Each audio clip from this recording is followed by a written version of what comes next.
dibia kureku. Obidogo.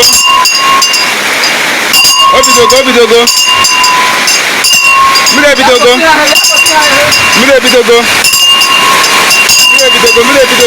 Abraham ogeme.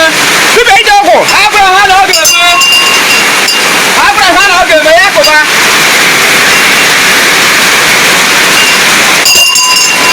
Oye sibi ma kana yetiku. Osi ha to Ọwọ́tade. Ona ya enike ba megida. Ona ya alanye nike.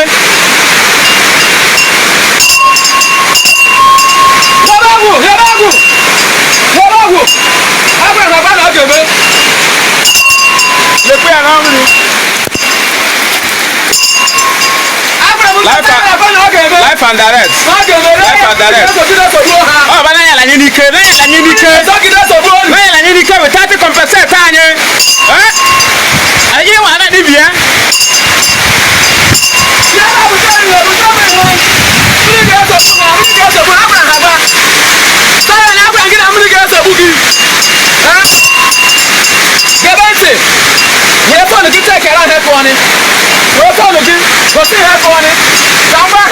To 2. How many minutes to 2?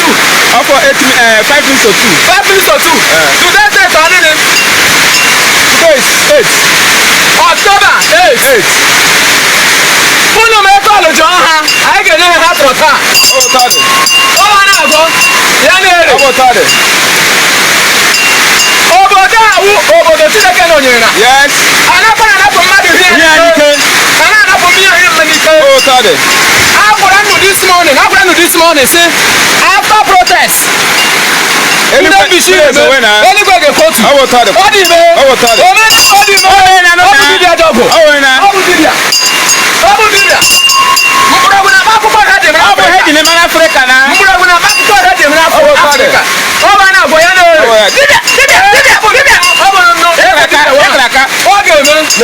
Life and direct.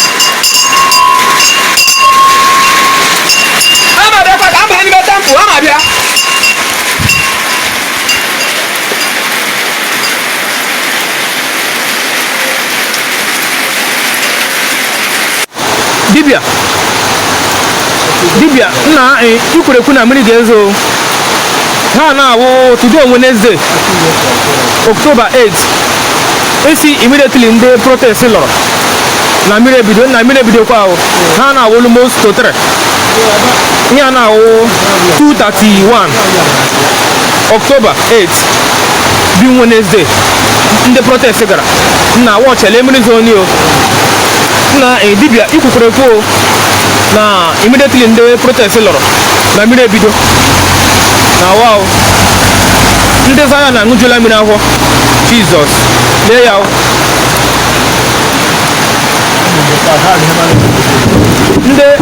ndị Saga na aṅụjula mmiri ka ahụ lewevu mmiri dibia iji ọgwụ agaghị wọk nkarị ha na almost 3 October 8 bi Wednesday ndị protest gara today after ha lọtụrụ mmiri ebido tukwukwara ekwuo ndị Zion ọkana ihe crusade kete eme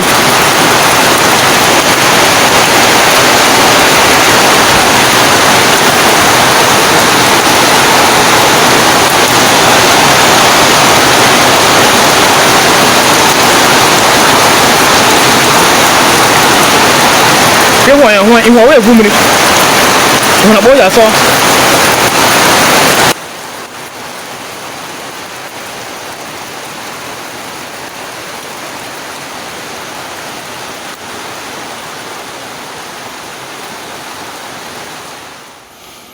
Igbo man again taking a one. If I'm not for that video that native doctor Ayala. Like I said earlier, these are those set of people JPAC had decided to promote. Yes. Here we may promote and that dibia. That annoya. I'm not where because he's annoya call annoya. Now that annoya. Oh, young abu those people they did it to si na ha jeje tụọ Ogechi na alụsị. So JPAC is in a way trying to promote him. It's an agreement. Not knowing that na Ogechi has bought her ticket coming back. You want to that in name or say that na she have already bought her ticket of coming back. Has not the man on Ogechi. Ogechi has bought her ticket to come to Nigeria. Mgbe ha na-eme. O nwe mgbe ha bịa mewe gidigidi o ji si na ọma nnatazi. O ji si na ọma nnatazi. Mana onye bought go her ticket well no nwayọ make her plans before coming back because she has an agenda of coming back. Ke treat okwu once and for all. I say no ya ha meta. Okay, ọ bụrụ na that mkpọnatala Ogechi ọdago ogbenye. Ọkụ nna afọkwa. Ọ bụrụ na that mkpọnatala Ogechi ọdago ogbenye. The same thing na-akwa unu mgbe onye eziokwu jeje tụwa ezugo na alụsị. Tụwa na anti-hill. Tụwa kedafia nke ọzọ. Nwa agwata ihe motos. Si na onye ha last year 2024 ka ha nwụọ. That na ha dịkata ndụ ha ma ngafe last year. 2025 ka a na-akwado egwu kịta gịnị na mezi. I don't know why people have decided to use themselves as an instrument. Ndị biafra na mmiri na-ezo oje hawa mmiri. So now let us come back to a round table na say hapụgodo okwu bragging. As in Kanjukene, Ebuka Obi ọwụ nnukwu obi bịale na Ngor-Okpala. Ọwụ nnukwu ọ na-abịa bịale. So let's say for example na ndị mmadụ bịara ebe a mmiri niile na zogide zo for like 1 week. That will not stop the agenda of what God is said to do. He check is that he is God, that he can turn the foolishness of man. Oh, heaven, this is somebody that created you. He knows when you are in the believer, so he will decide to use that your believerism to bless people. He will decide to use that believerism to bless life and to save people. After we have quoted JPAC,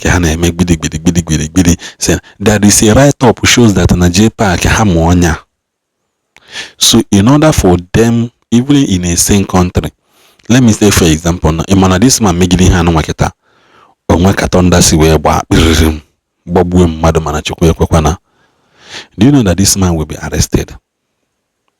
Because he said it categorically that ni hana bi baby men and their police adiro hobi mma. He made it clear no adiro hobi mma. That na anara na nwata ihe n'ike. Mgbe how on earth are you people fighting ihe government? Okay, Jemana now. Odenda no, like I said yesterday in that video, but that's no odenda bo ndo ya bijida hike hudo mwati hafu elusue hoko, because they don't deserve to live among us. If somebody can, let's say for example, the man nwere ike ịha mmiri ịmakwana ebe onye nke ebe amamihe gị kwụsịrị ka nke onye ọzọ na-ebido. Let's say for example na ị nwere power ịha mmiri o wee bụrụzie ebe nwanne gị nwoke butere unu ihe n'obodo ka ị na-ahakpo di ya mmiri. Ị ma na onye tụrụ okwute n'ime ahịa amarụ nọ nne ka ọ ya ada n'isi. You may be doing that and thinking in a your ministry, but you don't know that there will be a harvest of souls. There will be a massive rain of favor and miracle using that thing that you thought that you orchestrated. Using that thing that you thought that you orchestrated. Water is one of the most powerful creatures, because in the beginning, Melody, Bible says, and the Spirit of God was flowing and moving around on the face of the waters. Because the Bible in the book of Genesis, when things are begin to be created, a man that Millie gave birth to everything on earth today, including the birds of the air. Also, and let the water bring forth abundance. So every day of making also let the water, so Everything he was saying, and everything came out of it, including and creeping things, including the birds of the air. Go and read your book of Genesis. That is why it's very difficult when somebody is being possessed by water spirit. It is very difficult to cast that person out or to cast that demon out. That is why Jesus was speaking always, this kind goeth not except by fasting and prayer.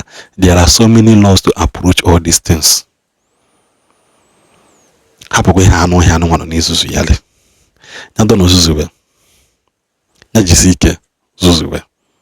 God